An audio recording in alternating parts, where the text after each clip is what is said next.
आ गया था Allahabad high court का, जिसमें इंदिरा गांधी के चुनाव को अवैध घोषित कर दिया था और उसके बाद इमरजेंसी की घोषणा रात में हुई। चाय पियो, हमें चाय रखी है, मलाई खाएंगे। अरे लोकतंत्र को बचाने के लिए हम लोग तो ऐसा नहीं है, हमारे साथ में भाईजान मुसलमान बीमार पड़े, क्या संदेश है, क्या कहोगे आप? पूछेंगे तो बताएंगे जो है सही, ऐसा ये गलत है, ये सही है। नमस्कार दोस्तों, मैं हूं डॉक्टर एलन राइट। आपातकाल के 50 वर्ष पूर्ण हो रहे हैं।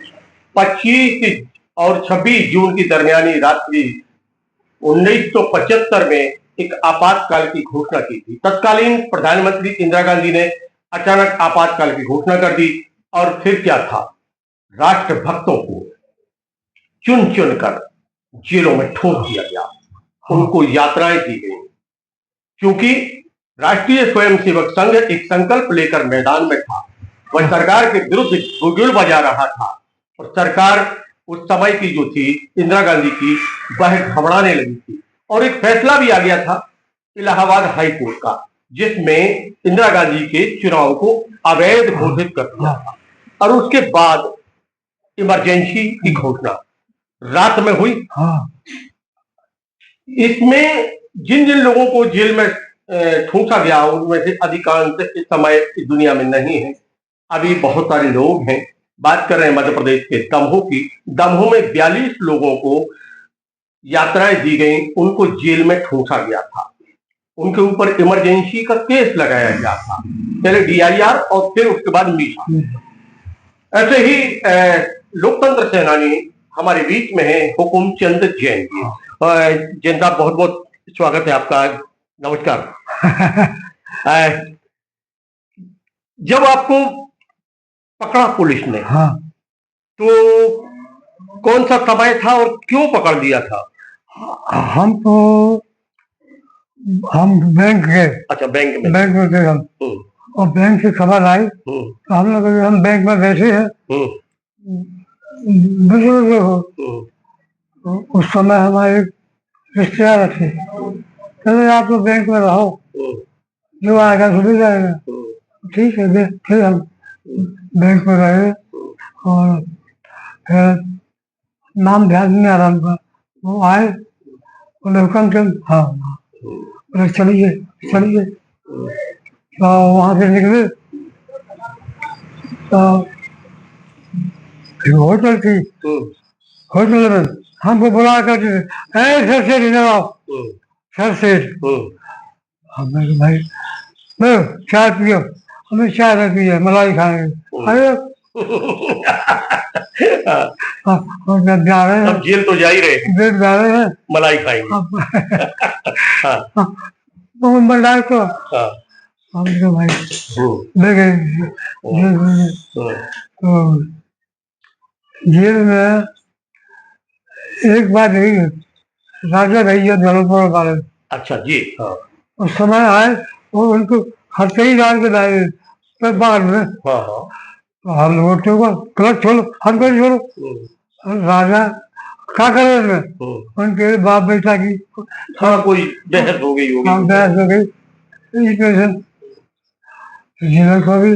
अच्छा, और जेल क्या था, हम तो ऐसे बोलते थे जो बात है, ऐसा है वैसा है। तो उसमें अपना डॉक्टर डुआ जेल के डायरेक्टर रहते हैं। अच्छा अच्छा। हाँ। तो अब उनसे हमारा संबंध अच्छा था, बेजा डुआ। तो क्या हुक्म चंद क्या है, तो कहिए ठीक है, और क्या कहें, नाम लेके इनके पर कुछ है, ऐसा है। आप लोगों के साथ में कितने लोग बंद रहे? कुछ लोगों के नाम। अच्छा, हमारे साथ में डॉक्टर बिलासराव सेन। अच्छा, हाँ। सीताराम सेन और राम भाऊ लोग चुके। हाँ, डॉक्टर राम शंकर, भाई जी मूलचंद भाई जी। हाँ, और सेवाराम भैया। हाँ, सेवाराम। तो ऐसे लोग मतलब 42 लोग आप लोगों के साथ में हाँ बंद रहे। हाँ जब आपने कारण तो पूछा होगा ना कि भाई हमें पकड़ काय लो, गिरफ्तार काय करूं, हाँ पूछी थी। हाँ तो पूछ सकते हो। अरे भाई अब ऊपर से आदेश है। हाँ हाँ, क्या कहें। भाई आदेश कौन सो दू भाई, का कर्म जुर्म का था आपका?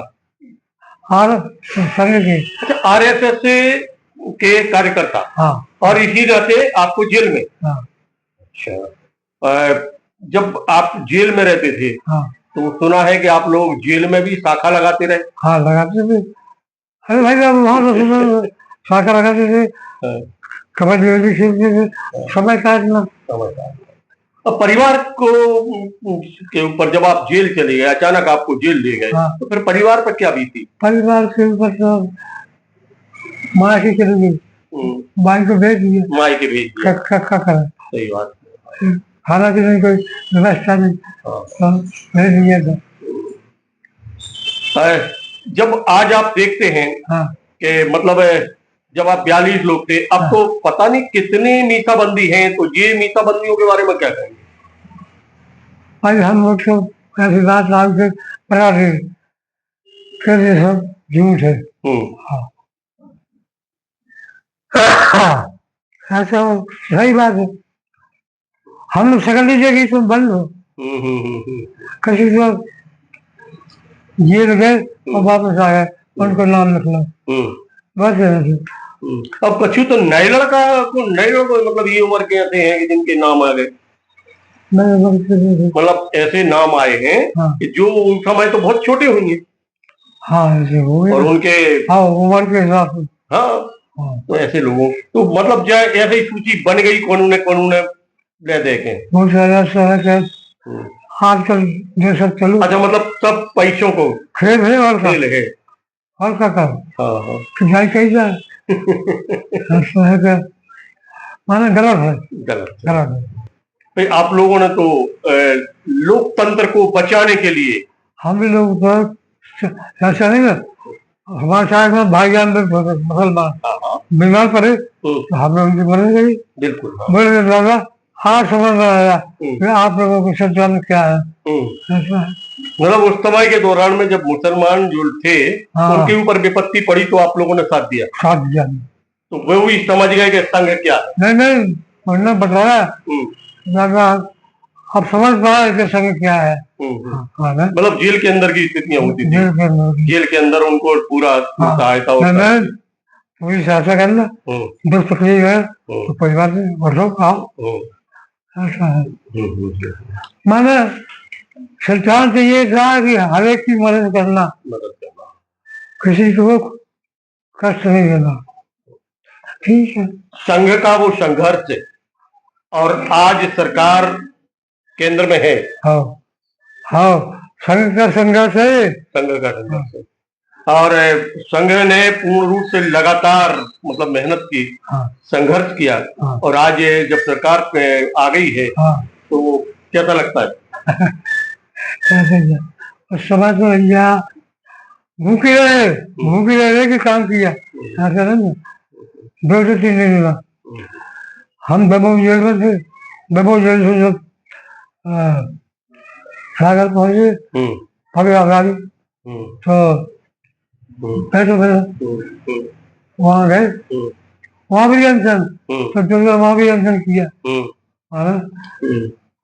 तो जेल में मारपीट भी बहुत जगह पे हुई है, कहाँ कहाँ मारपीट हुई है कुछ लोगों के साथ? रायपुर जेल में बहुत, रायपुर जेल में खूब ज्यादा बहुत मारा वहाँ तो हमारे पास एक पर्चे थे, हम गए उसको धमकरी रायपुर में हम सारे प्रचारक बगल में तो उस समय में एक दुबई पर से रगड़ के मारा बोला एक उससे अभी सरकार है, प्रदेश में भी है और देश में भी है, आपकी तरफ से क्या संदेश है? लोकतंत्र के सेनानियों ने जो संघर्ष किया, आप लोगों ने संघर्ष किया और आप सत्ता में है, तो क्या संदेश है, क्या कहोगे आप? पूछेंगे तो बताएंगे जो है सही, ऐसा ये गलत है ये सही है, लेकिन अब तो पूछे। मतलब शिकायत अभी बराबर है बनी हुई, शिकायत है। कौन सी शिकायत है?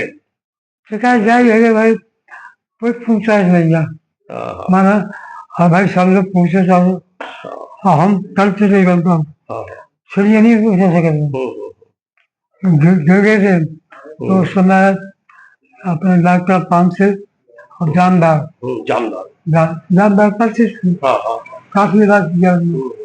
और बोले वो हुक्म से नहीं घबराओ नहीं, डर लगा मैं अब साहस था। हालांकि डॉक्टर कहना था हुक्मचंद जी आप हमसे तो बहुत अच्छे हैं, मैंने ठीक है। तो मित्रों ये थे हुकुमचंद जैन जी, जो कि वयोवृद्ध हैं, 90 वर्ष से अधिक की आयु है। चेहरे पर अभी वही जोश दिखलाई दे रहा है, हाँ क्योंकि लगातार संघर्ष किया और संघर्ष का परिणाम सरकार के रूप में तो दिखलाई देता, पर सरकार से शिकायत भी करते हैं, और शिकायत करते हैं संगठन के लोगों से, हाँ कि कम से कम जिनके त्याग और बलिदान के कारण सत्ता के सिंहासन पर बैठे हो, उनकी चिंता तो करो कम से कम। उनके दर्द को पहचानने के लिए कोई आगे नहीं आ पा रहा है, इस बात का उनको दुख है। लेकिन खुशी यह है कि कम से कम संघर्ष का परिणाम आया। हिंदुत्व की सरकार आज देश में है, और वह बहुत सारे वह निर्णय ले रही है, वह कार्य कर रही है जो उन्होंने सपने संजो के रखे थे, पर दर्द अभी आपका कुछ बाकी है। मित्रों फिर मिलेंगे किसी नए नेतृत्व के साथ, तब तक मुझे दीजिए इजाजत। नमस्कार।